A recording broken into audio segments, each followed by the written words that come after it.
ستاندەر چانسی سەرکەوتنی کاندیدەکەی یەکێتی و پارتی بۆ پۆستی سەرۆک کۆمارە ئاشکرا دەکات.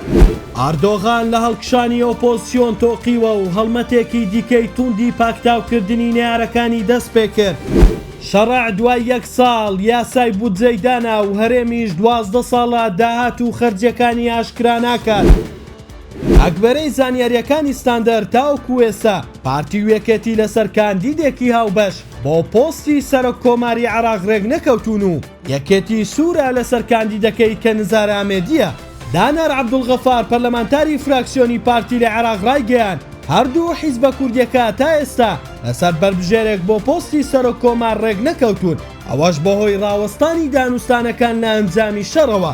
ستاندەر زانیویەتی ئەگەر دانیشتەکەی ڕۆژی شەممە بەڕێوە بچێت و ژمارەی یاسایی پەرلەمانتاران کە 220 پەرلەمانتارە باشداری کۆبوونەوەکە بکەن، چانسی سەرکەوتنی کاندیدەکەی یەکێتی زۆر زیاترە لە کاندیدەکەی پارتی بۆ پۆستی سەرۆک کۆمار.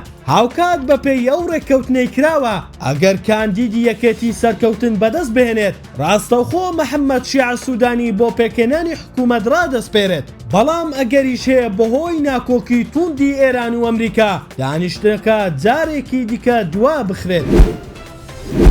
دوای شکستی قورسی پارتی دادوگەشە پێدان لە هەڵبژاردننی پێشووی شارەوانیەکان، ڕەجەب تەیب ئەردۆغان لە ترسی لە دەستدانی تەواوەتی دەسەڵات هەڵمەتێکی توندی بۆ سەرکوتکردنی ئۆپۆزیسیۆن پێش هاتنەوەی هەڵبژاردن دەست پێ کردووە. لەم چوارچێوەیەدا دەستگیرکردنی ئومێد ئێرکۆڵ سەرۆکی لقی ئەنقەرەی پارتی گەلی کۆماری و تۆمەتبارکردنی 65 کەسی دیکە لە ئیزمیر وەک هەوڵێکی سیاسی بۆ بەهێزکردنی ڕکابەرەکانی دەبیندرێت. چاودێران پێیان وایە ئەردۆغان چیتر ناتوانێت لە ڕێگەی سندوقەکانی دەنگدانەوە بەرەنگاری ئۆپۆزیسیۆن ببێتەوە. پەنای بۆ دادگاکان بردووە تا وێنەی ئۆپۆزیسیۆن بشێوێنێت و فشار بخاتە سەر شارەوانیە گەورەکان. ئەم جوڵانە کاردانەوەیەکی تۆقێنەرانەیە لە بەرامبەر هەڵکشانی جەماوەری نێارە سیاسیەکانی بەهۆی خراپی دۆخی ئێستای تورکیا.